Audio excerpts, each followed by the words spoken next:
we are To talking discuss about about different, types of agent. right, different types of agent. Agent. Okay. So we have seen that reflexive agents, then model, then we have seen that goal-based agents are there, then we have seen that utility-based agents are there. Now, today's topic is features of environment. Environment का क्या क्या feature रहेगा, ठीक है? So depending on the types of the features, we will have different types of environment. Okay, that we discussed today. The first one is fully observable versus partially observable environment. ठीक है, तो पहला क्या है, first जो है fully observable versus partially observable. If an agent sensor can sense or access the complete state of an environment at each point of time, then it is fully observable environment, else it is partially observable. If a fully observable environment is there, मतलब अगर आपके पास आपके surrounding जो environment है वो fully observable कब कहा जाएगा, जब जो एजेंट है वो पूरा स्टेट एनवायरनमेंट का जो भी स्टेट होगा सभी स्टेट को वो क्या कर सकते हैं, सेंस कर सकते हैं, उससे पार्सेप ले सकते हैं, इनपुट ले सकते हैं, ठीक है, वो फुल्ली ऑब्जर्वेबल होगा, नाम से ही पता लग रहा है फुल्ली ऑब्जर्वेबल मींस सारे स्टेट जो भी रहेगा एनवायरनमेंट का उसको एक्सेस कर सकते हैं कौन, हमारा एजेंट. अगर ऐसा नहीं होगा तो that will be known as partially observable. Actually, these terms are very important. These terms, technical terms, fully observable, partially observable environment. So these terms are very important. Okay. A fully observable environment is easy as there is no need to maintain the internal state to keep track history of the world. An agent with no sensors in all environment then such an environment is called unobservable. ये तो बताने की जरूरत ही नहीं है. Unobservable तभी होगा जब आप कुछ भी सेंस नहीं कर पा रहे हो, या तो उस एनवायरनमेंट से आप कुछ सेंस नहीं कर पा रहे हो, इसका मतलब आपका सारे सेंसर्स खराब हो गया है, ठीक है, या तो उस एनवायरनमेंट में कोई चेंजेस नहीं आ रहा है. अब फुली ऑब्जर्वेबल इजी है क्योंकि यहाँ पे आपको हिस्ट्री मेंटेन नहीं करने से भी चलेगा, क्योंकि आप क्या कर रहे हो, पूरे जो स्टेट ऑफ एनवायरनमेंट है सभी को आप इनपुट ले रहे हो, ठीक है. तो means to say a fully observable environment is the good one for the agent to work on. ठीक है. Next we have deterministic versus stochastic environment. I hope this fully environment and partially observable. This is clear to you. ये सभी को समझ में आ गया fully observable क्या है और Yes, partially sir. observable क्या है. Yes, sir. ठीक है. तो ये deterministic versus stochastic. If an agent's current state and selected action can completely determine the next state of the environment, then it will be known as deterministic environment. While a stochastic environment is random in nature and cannot be determined completely by an agent. In a deterministic, fully observable environment, as agent doesn't need to worry about the uncertainty. अब हम देखते हैं deterministic क्या है और stochastic क्या है. Deterministic means क्या है, आप इजीली डिटरमाइन कर सकते हो. क्या डिटरमाइन कर सकते हो आप, ऑब्वियसली आपका करंट स्टेट ये है, उसके बाद क्या स्टेट ऑफ एनवायरनमेंट होगा, you can easily determine that, ठीक है. आप करंट स्टेट से नेक्स्ट स्टेट पे आप जाओगे तो नेक्स्ट स्टेट में क्या हो सकता है, क्या एनवायरनमेंट का स्टेट हो सकता है, ये अगर हमें इजीली एजेंट को इजीली क्या कर सकते हैं, एजेंट इजीली अगर इसको सेंस कर सकता है तो उसको हम बोलेंगे डिटर्मिनिस्टिक एनवायरनमेंट. अगर ऐसा नहीं हुआ कि वो कुछ भी कुछ हो रहा है, ये करंट स्टेट में कुछ हो रहा है और जो नेक्स्ट स्टेट है वो अजीब सा कुछ स्टेट ऑफ द एनवायरनमेंट हो रहा है, ठीक है, the state of the environment is totally different in the next state than that in the current state, then that will be known as stochastic environment. मैं फिर से बता रहा हूँ, deterministic environment क्या होगा, if an agent's current state and selected action can completely determine the next state of the environment. ठीक है, next state of environment आप आसानी से एजेंट आसानी से क्या कर सकते हैं, वो जो करंट स्टेट है, करंट स्टेट में जो भी उसने एक्शन परफॉर्म किया उसके जरिए वो इजीली डिटरमाइन कर सकते हैं. तो वो होगा डिटर्मिनिस्टिक। डिटर्मिनिस्टिक का मतलब ही ये है कि आप कुछ डिटरमाइन कर सकते हो, राइट। स्टोकेस्टिक एनवायरनमेंट क्या होता है? Random in nature. क्वेश्चन आ सकता है which environment is random in nature, the answer should be stochastic. अब अगर रैंडम होगा तो आप क्या नहीं कर सकते हो, आप next state of the environment determine नहीं कर सकते हो, and agent next state of environment क्या होगा वो आसानी से डिटरमाइन नहीं कर पाएगा, ठीक है। तो डिटर्मिनिस्टिक हो गया, उसके साथ साथ फुल्ली ऑब्जर्वेबल एनवायरनमेंट हो गया। तो अगर ऐसा एनवायरनमेंट होगा तो क्या होगा, एजेंट को कोई जरूरत, मतलब ये नहीं होगा कि हाँ एक अनसर्टेनिटी आ रहा है। अनसर्टेनिटी का मतलब क्या होता है, कुछ भी हो सकता है। ऐसा नहीं आप ये मान के चल रहे हो कि आपने वेदर प्रेडिक्शन किया, कल आपका बारिश होने का संभावना है, ठीक है, there is a probability of rain, but ऐसा नहीं हुआ और पूरा बारिश की जगह पे क्या हो गया, suppose very very hot and suppose very Sunny, ठीक है, इस टाइप का एटमॉस्फेयर आ गया। तो आप क्या करोगे कि आपने जो सोचा था, जो आपने प्रेडिक्ट किया था, उससे totally different state of the environment आ गया, राइट। तो उस टाइप का एनवायरनमेंट को हम बोलते हैं स्टोकेस्टिक एनवायरनमेंट, ठीक है। अगर डिटर्मिनिस्टिक होगा मतलब ये क्या है, आप इजीली प्रेडिक्ट कर सकते हो। सपोज आज आपने प्रेडिक्ट कर दिया कि कल सुबह 9 बजे से बारिश स्टार्ट हो जाएगा, अगर ये हो गया तो this is what, deterministic environment, ठीक है। और फुल्ली ऑब्जर्वेबल एनवायरनमेंट का मतलब ये है कि एनवायरनमेंट में जो भी स्टेट हो रहा है, जो भी चेंजेस हो रहा है, आप इजीली उसको सेंस कर पा रहे हो। You can easily sense, you can easily retrieve the different state of the environment that is fully observable, ठीक है। Now you tell me whether this deterministic versus stochastic environment, is this clear to you or not? বুঝি পাইছে? Please tell me. Yes, sir. Yes, sir. Clear, sir. Thank you. Then we have episode Sir. verse yes, Stochastic environment undeterministic environment নেকি? stochastic environment যিটো হৈছে সেইটো হৈছে কি হৈছে, তুমি প্ৰেডিক্ট কৰিব নোৱাৰা। মানে সাপোজ তুমি মই যিটো এক্সাম্পল দিলো, মানে কাইলৈ deterministic opposite to stochastic environment নেকি? অফকোৰ্ছ ডিটাৰমিনিষ্টিকটো অপজিটটোৱে ক'ব পাৰিবা ষ্টকেষ্টিক এনভাইৰনমেণ্ট। ডিটাৰমিনিষ্টিকটো তুমি কি ক'ব পাৰিছা, তুমি ডিটাৰমাইন কৰিব পাৰিছা, ৰাইট। তুমি ডিটাৰমাইন কৰিব পাৰিছা যে কাইলৈ কি হ'ব, what will be the next state of the environment. To me means agent. I am talking about the agent. Agent can determine with the help of the current state and the action taken about the next state of the environment. Are you getting me? वो ये क्या होगा, deterministic environment. But जो stochastic environment है সেইটো কি হ'ব, সেইটো ৰেন্ডম হ'ব। Okay, random means you don't know. Suppose তুমি প্ৰগ্ৰামিঙত কাম কৰিছা, programming you have work in the programming, suppose Python programming or whatever the programming you are choosing, language choosing, okay। तो वहाँ पे क्या रहता है, आप रैंडम नंबर जनरेट करने का एक फंक्शन रहता है। You can generate random numbers. তেতিয়া তোমাৰ নাম্বাৰটো এতিয়া 2 আহিলে নেক্সট 5 আহি যাব পাৰে, 10 আহি যাব পাৰে, you don't know about that. क्या नंबर नेक्स्ट आएगा आपको कुछ भी पता नहीं है, ठीक है। तो वो हो जाएगा क्या है, आपका स्टोकेस्टिक एनवायरनमेंट। आप बोल सकते हो कि ये डिटर्मिनिस्टिक का पूरा अपोजिट ही है स्टोकेस्टिक एनवायरनमेंट। मैं अनडिटर्मिनिस्टिक टर्म इसलिए यूज नहीं कर रहा हूं क्योंकि कुछ तो आ रहे हैं output, you are getting some output. Yeah, it is okay that you have no idea about that this output will come, this is the state of the environment will be in the next case, but you are getting that next state na. So it is better to think stochastic environment as the opposite of the deterministic environment. Etia buji pala? Who have asked this, have you got this or not?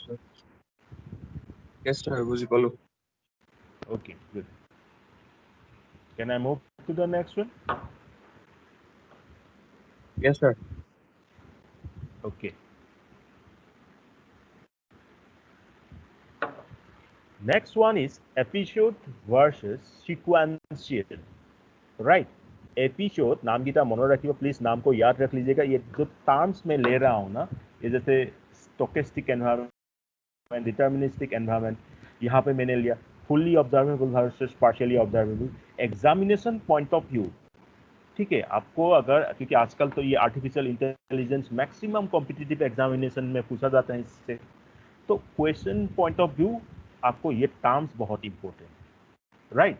जो भी concept मैं बता रहा हूँ उसके against में क्या पूछेंगे कि क्या टर्म है, क्या एनवायरमेंट है, ठीक है?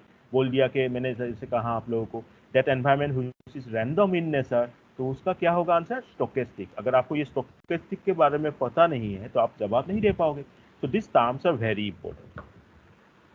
Now next is episode versus sequential. Sir ये एपिसोड हाँ, वर्सेस सिक्वेंशियल में सर हेडिंग नहीं दिख रहा है सर। सर कुछ मतलब ब्लॉक कर रहा है उसको, ब्लैक कलर का कुछ ऊपर से आ रहा है सर डेस्कटॉप में। अच्छा है। क्या मतलब जैसे डिटर्मिनिस्टिक और क्या स्टोकेस्टिक का दिख रहा था सर, वैसे नहीं दिख रहा है अच्छा अच्छा, कोई बात नहीं। आई थिंक वो बिकॉज सर। ऑफ मेरे ख्याल से मिस। ये सर माइक्रोसॉफ्ट टीम का सर या दिख रहा है। हाँ हाँ, वही दिख रहा है। ठीक है, आई होप दिस इज नाउ ये विजिबल सर, टू यू। ये sir. Okay. So episodic versus sequential. In episodic environment, there is a series of one-shot actions, and only the current percept is required for the action. ध्यान से देख लो definition को, ठीक है? However, in sequential environment, an agent requires memory of past actions to determine the next base actions. अब मैं फिर से डेफिनेशन को बताऊंगा आप लोगों को। एपिसोडिक में क्या होगा?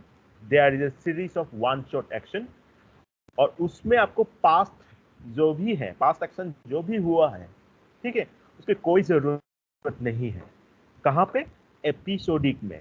एपिसोडिक में सिर्फ एंड सिर्फ करंट पार्ट अभी इनपुट लिया और उससे ही कुछ एक्शन होगा, राइट? कहां पे? एपिसोडिक एनवायरनमेंट में। बट सीक्वेंशियल में क्या होगा?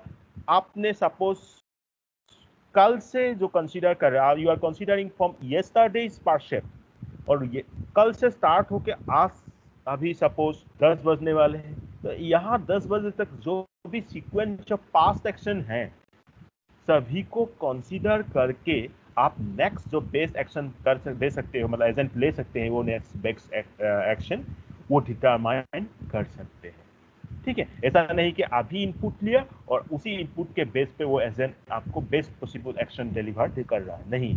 सीक्वेंशियल एनवायरनमेंट में वो एक जो सीक्वेंस है पास्ट एक्शंस का, उन सभी को कंसीडर करके नेक्स्ट बेस्ट एक्शन को डिटरमाइन कर रहा है। तो मैं फिर से एक बार बोल देता हूं because this is very important. Episodic just sticking to the one shot action and needed only the current percept for the action to be taken by the agent. While in the case of sequential environment, we need a sequence of the past action that already carried out to determine what will be the next best possible action to be taken by the agent. Now you tell me whether the episodic versus sequential, ये दोनों समझ में आ गया या नहीं?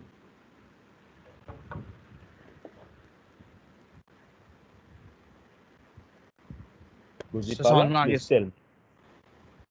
Okay. Sir. Episodic में सिर्फ sir परसेप्ट use होता है और सीक्वेंशियल में परसेप्ट सीक्वेंस यूज होता है, ऐसे बोल Right. सकते हैं क्या सर? हाँ, हम बोल सकते हैं ऐसे। एपिसोडिक में क्या है? करंट 9 बजे आप Yes. आपका एजेंट क्या कर रहा है? 9 बजे कुछ एक्शन ले रहा है, आपको सिर्फ 9 बजे का परसेप्ट लेना है। मैं एक एग्जांपल के तौर पे बता रहा हूँ आपको, ये होगा आपका एपिसोडिक। बट सीक्वेंशियल में वो पूरा सीक्वेंस जो हिस्ट्री है पास्ट एक्शंस का, वो कंसीडर करना होगा, ठीक है? क्या एक्शन लोगे अभी आप? Now is this clear? Yes sir. Yes, your voice is broken. Actually, really, I don't get your voice actually. Please repeat. Sir शायद बोल रहे हैं कि सर समझ में नहीं आया। ठीक है, मैं फिर से एक बुझी बार ना बता पालो देता हूँ। कुछ। I'm repeating it again. Okay. Please, whoever you are, please listen carefully. ठीक है? Episodic environment versus sequential environment. Episodic environment, there is a series of one-shot actions and only the current percept is required for the action. आपको पता है जब agent कुछ action deliver करता है तब क्या करते हैं? वो परसेप्ट इनपुट तो लेना पड़ेगा, राइट? कुछ इनपुट मिला, कुछ इसको इंफॉर्मेशन मिला, परसेप्ट मिला, उसके अकॉर्डिंग वो कुछ एक्शन लेकर या वो करेंगे। तो ये जो एक सीरीज ऑफ इनपुट वो ले रहा है, अगर वो सिर्फ करेंट पार्सेप को ले रहा है, मतलब अभी सपोज 10 बजा है और 10 बजे है, सपोज 10 बजे जो भी इनपुट उसको मिल रहा है उसी के बेस पे अगर कुछ एक्शन वो डिलीवर कर रहा है, तब उस टाइप का एनवायरनमेंट को हम कहेंगे एपिसोडिक एनवायरनमेंट। যদি এতিয়াৰ যিটো একশ্যন লয়, এতিয়া যিটো একশ্যন ল'ব সেইটো অকল মাত্ৰ কাৰেণ্ট ইনপুটটো লৈ পেলাই লয়, then this will be your episodic. But in the case of sequential environment, agent requires memory of past action to determine the next base action. Sequential environment में क्या हो रहा है, आपका काल से या कब जब से भी आप कंसीडर कर रहे हो, सपोज वो इनपुट कल मिला था, उसके अकॉर्डिंग कुछ एक्शन आपने कैरी आउट किया था, आपका एजेंट ने कुछ एक्शन कैरी आउट किया था, वो पूरा हिस्ट्री पास्ट एक्शन का जो भी हुआ था उस सबको कंसीडर करके ही जो एजेंट क्या कर पा रहे हैं, अभी क्या next base action carry out करेगा, डिलीवर करेगा, उसको डिटरमाइन कर पा रहा है, राइट। ऐसा नहीं है कि अभी का जो भी पार्सेप मिला उसके ऊपर, नो, ये पूरा पास्ट जो मेमोरी है उसका, उन सबको कंसीडर करके अभी नेक्स्ट बेस एक्शन क्या होगा वो डिटरमाइन कर रहे हैं, और ये है आपका sequential environment. I hope this is clear to you. Please tell me now this is clear or not? Yeah. I can't hear. Please repeat. Yes, sir. Now it's clear. I think he is saying clear. So can I move ahead? Yes, sir. ठीक है। Then again, और कुछ technical terms, single agent versus multi agent. If only one agent is involved in an environment and operating by itself, then such an environment is called single environment. While multiple agents are operating in an environment, then such an environment is called multi-agent environment. The agent design problem in the multi-agent environment are different from single agent environment. ये ज़्यादा ताप नहीं है, कोई एक environment पे suppose एक ही agent काम कर रहा है तो वो हो गया सिंगल एजेंट, अगर एक की जगह पे मल्टीपल एजेंट्स काम कर रहे हैं तो वो हो गया मल्टी एजेंट। ठीक है, इतना इंपॉर्टेंट नहीं है, इंपॉर्टेंट तो ये है और ये है जो पूछ सकते हैं, ये जो मिला है ये ज़्यादा इंपॉर्टेंट है ना। ये भी एक इंपॉर्टेंट है, स्टैटिक वर्सेस डायनेमिक। ठीक है, ये ध्यान से देखना, static versus dynamic environment. If the environment can change itself while an agent is deliberating, then such environment is called dynamic environment, else it is called static environment. Static environments are easy to deal because an agent does not need to continue looking at the world while deciding for an action. However, for dynamic environment, agent needs to keep looking at the world at each action. अब क्या हो रहा है, static versus dynamic, हमें इतना तो programming concern से पता है कि स्टैटिक का मतलब क्या है, वो कांस्टेंट टाइप का है, वो चेंज नहीं हो रहा है, और डायनेमिक का मतलब क्या है, वो चेंज हो सकता है, राइट। तो आपको भी पता है कि dynamic type of programming language है और static type of programming language भी होता है। ठीक है, इसी तरह यहाँ एनवायरनमेंट के केस में क्या हो रहा है, सपोज कोई एक एजेंट एक एनवायरनमेंट में है, जब वो उस एनवायरनमेंट से इनपुट ले रहा है और इनपुट के अगेंस्ट कुछ एक्शन परफॉर्म कर रहा है, उसी इनपुट लेने के दौरान ही क्या हो रहा है, एनवायरनमेंट चेंज हो रहा है। Are you getting me? It's very difficult, कुछ भी हो रहा है, मतलब उस एनवायरनमेंट सपोज अभी कुछ हो रहा था, अभी 1 मिनट के अंदर वो फिर से चेंज होकर कुछ और स्टेट ऑफ एनवायरनमेंट ले रहा है, चेंज हो रहा है, उसका स्टेट जो अभी था अभी से 2-3 सेकंड के बाद कुछ और स्टेट हो रहा है। तो ऐसे जो एनवायरनमेंट होगा जो अपने आप में चेंज हो रहा है, उसको हम कहते हैं क्या, डायनेमिक एनवायरनमेंट। ठीक है, अब स्टैटिक क्या होगा, ऐसा नहीं हो रहा है। स्टैटिक एनवायरनमेंट मतलब जो क्या है, चेंज नहीं होगा, आपने इनपुट लिया, आपका एजेंट ने पार्सेप किया उससे, ठीक है, उसके दौरान कुछ चेंज नहीं हो रहा है, तो then this is known as static environment. तो आपको ये पता लग गया होगा डायनेमिक में वर्क करना बहुत टफ है compare to static. Are you getting me और नॉट? क्योंकि डायनेमिक में देखो, डायनेमिक में हर वक्त तो चेंज हो रहा है। ठीक है, स्टेट चेंज होने के मतलब क्या है, या ये आपने एज्यूम करके रखा था ठीक है, और इसके वो जो आपने अज्यूम करके रखा था वो नहीं होके कुछ और हो रहा है, डायनेमिक हो रहा है, पूरा चेंज हो रहा है हर पल में, हर मोमेंट पे, तो वो डायनेमिक एनवायरनमेंट होगा। हालांकि स्टैटिक में क्या होगा, जो है वो ही रहेगा। जैसे आप सेल्फ ड्राइविंग कार का एग्जांपल आपको मैंने दिया था, ठीक है, वेमो सेल्फ ड्राइविंग कार, वो एक डायनेमिक काइंड ऑफ एनवायरनमेंट है। क्यों? क्योंकि आपके सामने कब क्या, आपकी गाड़ी के सामने सेल्फ ड्राइविंग कार चल रही है तो क्या होगा, उसके सामने कोई बाइक आ गया या कोई दूसरा कार आ गया, ठीक है, वो उसके बारे में कोई आइडिया नहीं है, उस एनवायरनमेंट पूरा चेंज हो रहा है, ठीक है। Are you getting me? That is dynamic environment. Because you see, in the case of a self-driving car, what is going on actually? That car has no idea that what will happen next. A person comes before it, or a different car comes in front of it, that we don't have any idea about. And that environment, we will call it as a dynamic environment. While आप suppose कुछ game खेल रहे हो, suppose आपने cross word puzzles खेला है आपने, ठीक है, या तो आपने सपोज चेस प्लेइंग कर रहे हो, या इस टाइप का जो गेम जहाँ पे क्या हो रहा है, स्टैटिक एनवायरनमेंट है, हाँ इसके बाद यहाँ ही जा सकते हैं, ठीक है, अलग अलग जगह पे मूव नहीं कर पाएगा, तो वो हो जाएगा आपका static environment.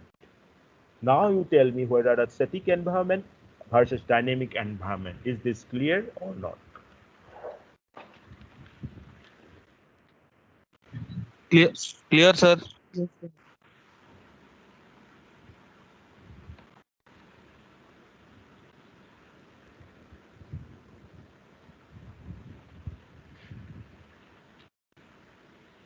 I hope this is clear.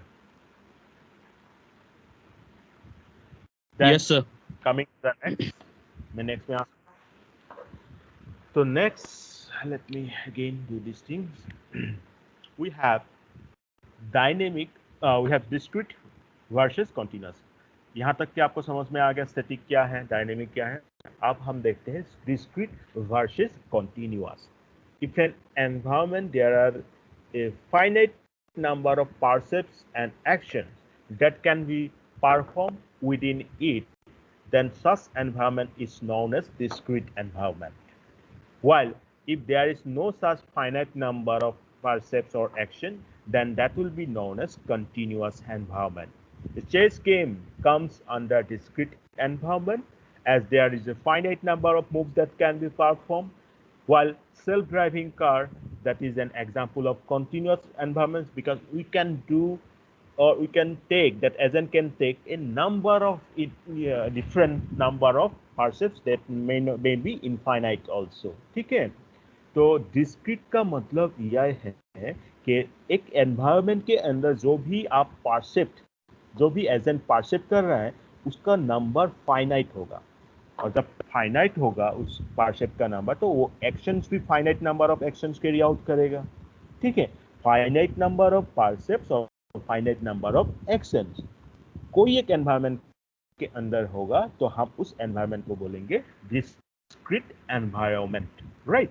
अगर ऐसा नहीं हुआ, सपोज हमें हमारे पास जो परसेप्ट है, हम फाइनाइट नंबर नहीं होके इनफाइनाइट भी हो सकते हैं, कुछ बहुत सारे परसेप्ट हम कंसीडर कर सकते हैं, एजेंट कंसीडर कर सकते हैं, और उसके अकॉर्डिंग एक्शंस कैरी आउट कर सकते हैं, तो वो हो जाएगा कॉन्टिन्यूअस एनवायरनमेंट। जैसे आप, मैंने एग्जांपल दिया चेस गेम, उसमें आपको जितने मूव्स हैं वो फाइनाइट हैं, ठीक है। आपने सामने मंत्री को आग बढ़ा दिया, मतलब मंत्री को सामने रख दिया, तो उसके लिए आप क्या मूव लोगे, ठीक है, वो फाइनाइट है, ठीक है। There will not be an infinite. वहाँ पे क्या हो सकता है, 2 मूव, सेकंड मूव, या तो थर्ड मूव, फिफ्थ मूव, ऐसा आप कर सकते हो। ऐसा तो नहीं है कि आप 1000 मूव्स ले सकते हो, नहीं। सो जो चेस गेम है, that will come under the discrete environment, right. But self driving car जो मैंने एग्जांपल दे दिया, वो क्या होगा, उसके सामने कोई भी गाड़ी आ सकती है, या तो सामने कोई पेडिस्ट्रियन आ गया, तो अकॉर्डिंगली वो स्टीयरिंग को लेफ्ट राइट घुमाएंगे, ठीक है, या तो ब्रेक पुश करेंगे, बैक गियर लगाएंगे। So there will be infinite number of actions with respect to infinite number of percepts in the case of continuous environment. Are you getting me? So this is the discrete versus continuous environment. अब मुझे बताओ कि क्या ये समझ में आ गया discrete versus continuous environment? Yes, sir. Sir, discrete to akabar bujai dibo son. Okay, discrete means what? In an environment, that number of percepts and number of actions are finite. ठीक है, मतलब तुम्हार की होइছে তুমি চেস গেম খেলিছা, চেস গেমটোত কি হ'ব তোমাৰ তুমি suppose black, the opponent one is white, তুমি সাপোজ মন্ত্ৰীটো আগবঢ়াই দিছা, accordingly কি হ'ব নেক্সট অপোনেণ্ট মানে যিটো অপোনেণ্টৰ চাল থাকিব সি আইডাৰ ঘোঁৰাটো আগবঢ়াই দিব বা হাতী যিটো এটা আগবঢ়াব তাৰ কাৰণে ডিফিনাইট নাম্বাৰ অফ মুভছ থাকিব। What I mean to say, suppose in the chess game, whatever the moves you have taken, accordingly the opponent has a finite number of moves that he or she can carry out, right? So ये जो chess game होगा, ये जो chess game होगा, that will fall under discrete environment. য'ত নেকি percepts or number finite থাকিব, actions or number finite থাকিব, जहाँ पे finite number of percepts or finite number of actions रहेगा, ठीक আছে? So that is discrete. আৰু continuous to ইয়াৰ opposite, তাত এনেকুৱা নহয় যে তুমি finite time move কৰিব পাৰিবা, there will be infinite number of percepts, accordingly infinite number of actions in the case of continuous environment. Now you tell me whether this is clear or not. বুজি পালা? Sir, palu. Sir, static और discrete तो एक ही नहीं की. अलग अलग है ना? Terms, हाँ, Number terms of are different. Yes. देखो स्टैटिक्स में चेंज नहीं हो रहा है कुछ भी, मैं अब उसमें किसके अकॉर्डिंग हमेशा ये देखना डेफिनेशन में जो दे रहा हूँ उसमें डेफिनेशन देने का क्या मतलब वे है। स्टैटिक्स में मैंने क्या कहा, वो एनवायरनमेंट चेंज नहीं हो रहा है ऐसा बोल रहा हूँ मैं, और यहाँ मैं क्या बोल रहा हूँ डिस्क्रीट में नंबर ऑफ पार्सेप्स। अब मैं यहाँ पे पार्सेप्स कितना ले रहे हो उसके बारे में बात कर रहा हूँ, ठीक है? वहाँ पे फाइनाइट ले रहे हो यहाँ डिस्क्रीट में, और वो स्टैटिक क्या हो रहा है, पूरा चेंज नहीं हो रहा है। So that way we are defining the term. आप टेंशन मत लो, आपको इस टाइप का क्वेश्चन नहीं है, आपको आएगा क्या, आपका एग्जाम में ये पूछा जाएगा कि डिस्क्रीट क्या है, ठीक है, और डिस्क्रीट का क्या मेथोडोलॉजी है। दिस टाइप ऑफ क्वेश्चंस में be asked in the exam, right? So can I move ahead? Yes, sir. Yes, sir. Well, so then next one is known versus unknown. Known and unknown are not actually a feature of an environment, but it is an agent state of knowledge to perform an action. It is a known environment. In a known environment, the results for all actions are known to that agent, while an unknown environment, agent does not know. Actually, he needs to learn actually how it works in order to perform an action. So it is quite possible that a known environment to be partially observable and unknown environment to be fully observable. अब मैं ये आपको पूछना चाहता हूँ कि ये आपको समझ में आ गया या नहीं, क्योंकि इसमें नया कुछ चीज नहीं है। नॉन में क्या हो रहा है, results of all actions are known to the agent. Known environment में एजेंट जानते हैं कि इसका क्या रिजल्ट होगा, राइट? अननोन में क्या होगा, एजेंट को सीखना होगा, हाँ मैंने ये एक्शन कैरी आउट करा, उसके कारण ये इम्पैक्ट एनवायरनमेंट पे आया।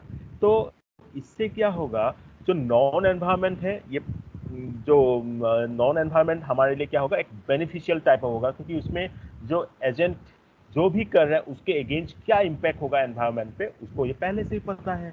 और अननोन में ऐसा नहीं होगा, अननोन में एजेंट को सीखना पड़ेगा what will be the impact of its action on that environment. So it is quite possible that known environment is partially observable, but unknown environment is fully observable, क्योंकि unknown environment को आपको fully observe करना पड़ेगा, right? So that is known versus unknown. Sorry. So I hope this is clear. Nothing new in this case. Coming to the next one. Yes, sir. accessible versus inaccessible. If an agent can obtain complete and accurate information about the stage environment, then such environment is known as accessible environment, right? Otherwise it is known as inaccessible. मतलब ये है, अगर agent ने उस environment का एक state के बारे में पूरा इंफॉर्मेशन वो भी एक्यूरेटली कलेक्ट कर सकते हैं, ऑब्टेन कर सकते हैं, तो हम उस एनवायरनमेंट को बोलेंगे क्या? एक्सेसिबल एनवायरनमेंट, क्योंकि वो एनवायरनमेंट एक्सेसिबल है, क्योंकि एजेंट जो है वो पूरा उसका इंफॉर्मेशन, स्टेज का इंफॉर्मेशन कलेक्ट कर पा रहे हैं, राइट? बट ऐसा नहीं हुआ तो वो इनएक्सेसिबल होगा. I am repeating again, if agent can obtain the accurate information from the stage of the environment, then that environment will be known as accessible, otherwise it is inaccessible. Right? An empty room for state can be defined by its temperature is an example of an accessible environment. ठीक है? Information about an event on earth is an example of inaccessible environment.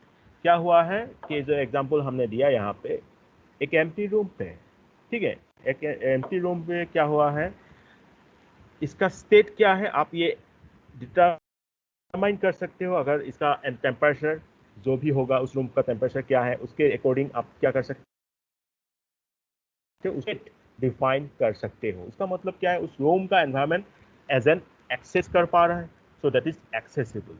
But कोई भी event art में हो रहा है वो agent suppose collect नहीं भी कर पाएगा, कहीं भी हो सकता है वो नहीं कर पा सकते, ठीक है, तो क्या होगा, वो inaccessible environment. Are you getting me? ठीक है, तो एक्सेसिबल का मतलब एक्सेस कर पा रहे हो एनवायरनमेंट को, इनएक्सेसिबल मतलब उस एनवायरनमेंट को एक्सेस नहीं कर पा रहे. Right? Is this clear? Yes, sir. So today we have discussed a very important point, a very important topic with respect to competitive examination point of view of artificial intelligence, that is different features of environment. And as far as different features are concerned, we may have different types of environment, right? So today's first question is that what do you understand by stochastic environment? ठीक है, पहला question ये है कि stochastic environment क्या है, आप बताओगे. Next question is that what do you understand by episodic environment, and you are trying to cite an example for that. If this question is clear, then I hope I can terminate the class. Question Yes, sir. Clear हो गया? Clear, sir. Sir, Yes, sir, repeat once again, sir. So stochastic environment and stochastic Episodic. Environment, episodic environment. ठीक है, ये दोनों Episodic के बारे में agent. आपको पता है. हाँ, environment. ठीक है. Okay then, I hope if this is clear, then Sir, can attendance ले लीजिए sir. sure. I'm going to take it. No. Yes. Sir, Yes. Hello. Sir आपने तो सर बोला था कि फीचर्स ऑफ एनवायरनमेंट है, तो सर आप